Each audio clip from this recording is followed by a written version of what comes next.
আরে খোলো তো, সব কি পরে আসছে ছাতা মাথা, এই খোলো। এগুলো হয় নাকি? বর বর ঘুঘু তুমি খেয়ে যাও ধান। এবার তোমাকে হাতে নাতে ধরবো আমার সোনা চান। গরম দেখবো তোমাকে কে বাঁচা। কি ব্যাপার, একটা মানুষ কেউ দেখছি না। রাজু কোথায় গেছে বলতে পারছি না। সকিনা, এই সকিনা। জি ম্যাডাম। কি ব্যাপার, তুই সারাক্ষণ কই থাকিস? হ্যাঁ, ডাকলে পাওয়া যায় না তো? সাহেব কোথায়? ওই ম্যাডাম, আমি তো রান্নাঘরে কাজ করতেছিলাম, আর ওই যে ছোট সাহেবের কাপড় চোপড় আধো আছিল ওইগুলাও ধুইছি। আর সাহেবরা তো দেখলাম বেলকনিতে কার সাথে জানি ফোনে কথা কইতাছে। ও আচ্ছা। ম্যাডাম, আপনার একটা কথা বলার ছিল। ওই সাহেব এই সকিনা, আমার নামে কি কথা বলতেছিস? আর তোর না বললাম এক কাপ চা দিতে। ও তুমি অফিসে যাচ্ছ? আচ্ছা শোনো না, আমার না কিছু টাকা লাগতো। ও আচ্ছা, তোমার টাকা লাগবে। আচ্ছা ঠিক আছে, তোমার অ্যাকাউন্টে আমি টাকা পাঠিয়ে দিব। আর সকিনা, তোর সাহেব সে কখন তোর কাছে চা চেয়েছে, তুই এখনো চা দিসনি কেন? যা, তোর সাহেবের জন্য চা বানিয়ে নিয়ে আয়। আর রাজু শোনো না, ভাইকে একটু ডক্টরের কাছে নিয়ে যেতে হবে। ও তো আরো দিন দিন অসুস্থ হয়ে যাচ্ছে, তুমি কি বলো? আরে ওগুলো নিয়ে তোমার টেনশন করতে হবে না, তুমি যাও, তুমি ডিউটি করো, অফিসে যাও। আর ওকে হসপিটাল আমি নিয়ে যাবো। হ্যাঁ, দিন দিন ভাইটা কত অসুস্থ হয়ে যাচ্ছে। আচ্ছা ঠিক আছে, তুমি থাকো, ভাইয়ের দিকে একটু খেয়াল রেখো, আমার অফিসে লেট হয়ে যাচ্ছে। ভাই ভাই, তোর কি হয়েছে ভাই? আরে ও কিছু না, ওই দেয়ালে টিকটিকে দেখে ভয় পেয়েছে। তুমি যাও, তুমি যাও, লেট হয়ে যাচ্ছে তোমার। আমি ওর খেয়াল রাখতেছি। আচ্ছা ঠিক আছে, তুমি তাহলে ভাইয়ের দিক খেয়াল রেখো, আমি যাচ্ছি। ভাই তুই কোনো চিন্তা করিস না, আমি অফিস থেকে এসে তোকে ডক্টরের কাছে নিয়ে যাব। ওর দিকে খেয়াল রেখো, হ্যাঁ? আচ্ছা আচ্ছা, তুমি যাও। এই শালার করে শালা, বোনের কয়ে দিতে চাস? প্রতিবন্ধী শালা করে শালা, যদি কস একদম মাইরে এর মতো দিলাম। তাহলে প্রতিবন্ধী একটা আমার ঘরের উপর দিয়ে গেছে, অশান্তি পুরো। হ্যাঁ জান। আচ্ছা আমি তোমাকে 2 মিনিট পরে ফোন দিচ্ছি। হ্যাঁ, এই সকিনা, সকিনা এদিকে আয়। হ্যাঁ সাহেব। এই তোর পাকনা কোথাছে তা না? পাকনা একদম কাটটা দেবো। ম্যাডাম রে কয়ে দিতে চাস? তো 3 মাসের বেতন আটকাইছে না, 6 মাসের বেতন কামো। ওর খেয়াল রাখ, আমি বাইরে যাইতেছি। হ্যাঁ জান, এই তো আসতেছি। হ্যাঁ জান বলো। আরে আর বলো না, ওই যে বাসায় একটা শালা আছে না প্রতিবন্ধী, হ্যাঁ সারাদিন শুধু জ্বালায়। কি একটা যন্ত্রণা যে বউ আমার ঘরের উপর রেখে গেছে। আচ্ছা তুমি শোনো না বাবু, অনেকদিন তো হয়েছে তুমি আমার বাসায় আসো না। হ্যাঁ একটু আসো না, তোমাকে তো অনেকদিন ধরে আদর করি না। আরে টেনশন করো কেন, বাসা তো পুরো ফাঁকা। আরে প্রতিবন্ধী ও কি করবে? আর তুমি চলে আসো তো, যা হবার আমি দেখে নেব। ওকে জান, আই লাভ ইউ টু। তাড়াতাড়ি আসো বাবি। আরে এখনো আসতেছে না। জান, আমি চলে এসেছি। আরে জান, তুমি চলে আসছো? হ্যাঁ আমি তো এসেছি, এটা ঠিক, কিন্তু আমার না খুব ভয় লাগতেছে, যদি তোমার বউ জেনে যায়। আরে পাগল কি যে বলে, আমার বউ কিভাবে জানবে? বউ তো সারাদিন থাকে বাইরে বাইরে ডিউটি নিয়ে ব্যস্ত। আর বাসায় আছে একটা কাজের লোক সকিনা। আর ওই যে শালা, ও তো প্রতিবন্ধী, ও বলবে কিভাবে? এর আমি রোমান্স করব, এতদিন পরে তুমি আমার বাসায় আসছো, কেউ জানতে পারবে না জান। আরে খোলো তো, সব কি পরে আসছে ছাতা মাথা, এই খোলো। এগুলো হয় নাকি?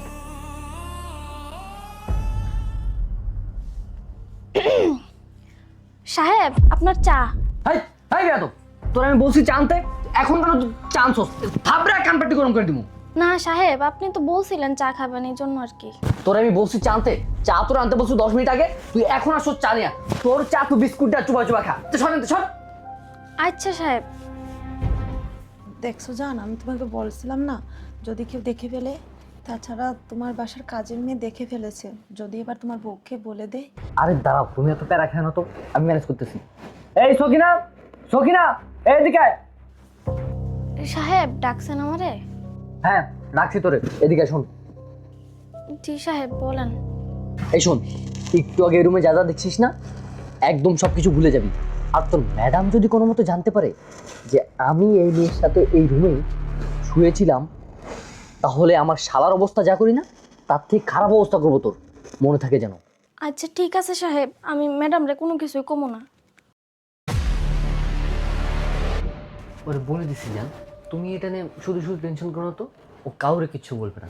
চলো আমরা যেটা করতেছিলাম সেটা আমরা কন্টিনিউ করি।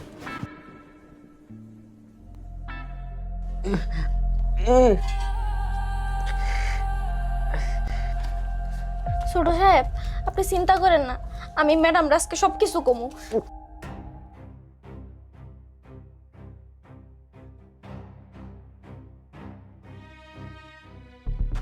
শফিক সাহেবকে বললাম আমাকে আজকে নাইট ডিউটি দিয়েন না স্যার। একটা কাজের মেয়ে ফোন দিছে কেন? হ্যাঁ সকিনা বল। হ্যালো ম্যাডাম, ম্যাডাম আমি আপনারা যা কইতে চাইছিলাম এতদিন অনেক চেষ্টা করছি ম্যাডাম, কথাটা আপনারা কইতে পারেনি। আজকে আমি আপনার কথাটা কমই।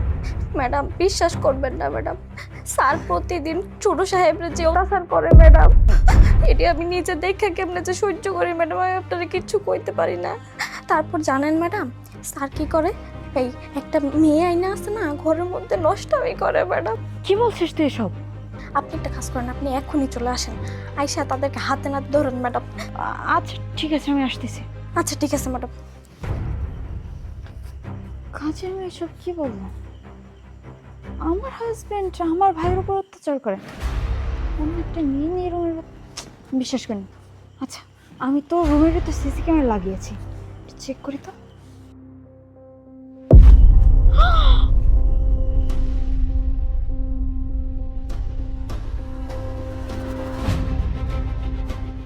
ছোট সাহেব খাইয়া নেন, আপনি কোনো চিন্তা করেন না।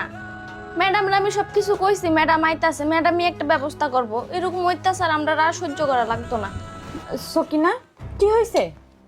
ম্যাডাম আপনি আইছেন? ম্যাডাম ভালো হয়েছে ম্যাডাম, আপনি চলে আইছেন। যান ম্যাডাম তাড়াতাড়ি হাতে নাতে ধরেন, এখনো আছে। আচ্ছা ঠিক আছে, তুই কোনো চিন্তা করিস না, তাছাড়া আমি সব কিছুই জানি। আমি যখন তোকে ডাকবো তুই চলে আসবি, ঠিক আছে? আচ্ছা ঠিক আছে ম্যাডাম। তুই ভাইয়ের দিক খেয়াল রাখিস। আচ্ছা আচ্ছা এভাবে আর কতদিন আমরা লুকে লুকে দেখা করব বলো তো? চলো না আমরা বিয়ে করে ফেলি, তাহলে তো সব সমস্যার সমাধান হয়ে যাবে। আরে পাগল, বিয়ে তো আমি তোমাকে করবই, তুমি এত টেনশন করতেছো কেন? আমাকে কিছুদিন সময় দাও, ওকে ডিভোর্স দিয়ে তারপর আমি তোমাকে বিয়ে করবো। আমি তোমাকে ভালোবাসি না? বাহ, খুব সুন্দর অভিনয় করছো তো রাজু। আরে সায়রা, তুমি এই সময় বাসায়? হ্যাঁ আমি। কেন? আমি আসাতে বুঝি তোমার অনেকবার প্রবলেম হয়ে গেল তাই না? আরে না, সমস্যা কেন হবে? তুমি যেটা ভাবছো ওরকম কিছু না সায়রা। ও তাই বুঝি, আমি যেটা ভাবছি সেটা না। আচ্ছা তুমি একটু উপরে তাকিয়ে দেখো তো, ওটা কি? উপরে? উপরে আবার?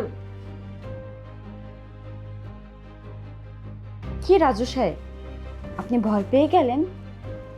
আমার ভাবতেই ঘৃণা লাগছে যে তোর মতো একটা ছেলেকে এতদিন আমি বিশ্বাস করেছি, যে ছেলেটার উপর বিশ্বাস করে আমার ভাইকে, আমার সংসারকে তোর হাতে রেখে গিয়েছিলাম, আর তুই কি করলি? আমারই গোপন অন্য একটা মেয়ের সাথে দিনের পর দিন পরকীয়া করছিস। ছি, কপাল ভালো আমি তো সিসি ক্যামেরা লাগিয়েছিলাম, তাছাড়া আমাকে কাজের মেয়ে অনেক আগেই বলেছিল, আমি তার কথা বিশ্বাস করিনি। তাছাড়া যে মানুষটার জন্য দিনের পর দিন রাতের পর রাত কষ্ট করে যাচ্ছি, সেই মানুষটা আমারই খেয়ে আমারই পরে দিনের পর দিন আমার ভাইয়ের উপর অত্যাচার করছে। ছি, কেন করলি এই কাজটা? তোর উপর বিশ্বাস করে আমি আমার ওই প্রতিবন্ধী ভাইটাকে তোর কাছে রেখে যেতাম, আমারই খেয়ে আমারই পরে আমার ভাইয়ের উপর দিনের পর দিন অত্যাচার করছিস। আর তুই কি ভাবছিস আমি কোনো কিছু জানতে পারবো না? আর তুই আমারই বাড়িতে, আমারই ঘরে, আমারই বেডরুমে তোর প্রেমিকাকে নিয়ে নষ্টামি করিস।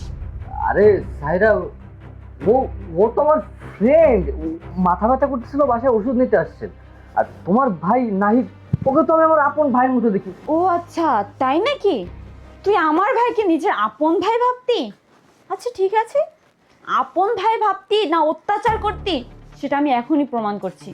সকিনা, এই সকিনা,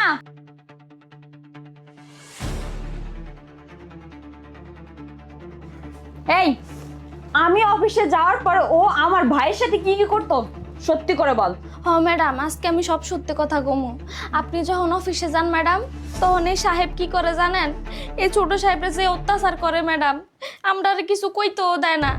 তারপরে দেন না বাইরের মাইয়ারা নিয়ে যা নষ্টামি করে ম্যাডাম, এগুলা চোখে দেখেও আপনারা কইতে পারেন। তুই চুপ কর, আমি সবই জানি। কি এখনো অস্বীকার যাবি যে তুই আমার ভাইকে নিজে আপন ভাইয়ের মতো ভালোবাসতি? তোর ব্যবস্থা তো আমি পরে করছি। আর এই মেয়ে, তুই জানতিস না ও বিবাহিত? তারপরও জানা শোনার পর আমার সংসারটা এইভাবে কেন নষ্ট করলি? হ্যাঁ, আরে আপনি আমাকে কি বলতেছেন?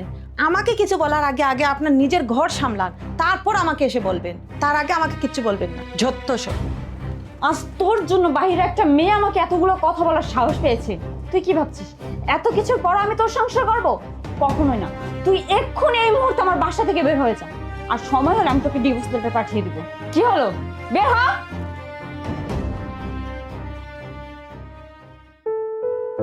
Sakina, I am really sorry. আমার গোপনে তোর সাথে অনেক অত্যাচার হয়েছে। প্লিজ তুই আমাকে মাফ করে দিস, আর আমার ভাইটার দিকে একটু খেয়াল রাখিস। আচ্ছা ঠিক আছে ম্যাডাম, এগুলা নিয়ে আপনার চিন্তা করতে হইব না। ওই তো আমার ছোট ভাইয়ের মতনই, আমি তারা ছোট ভাইয়ের মতনই দেখি।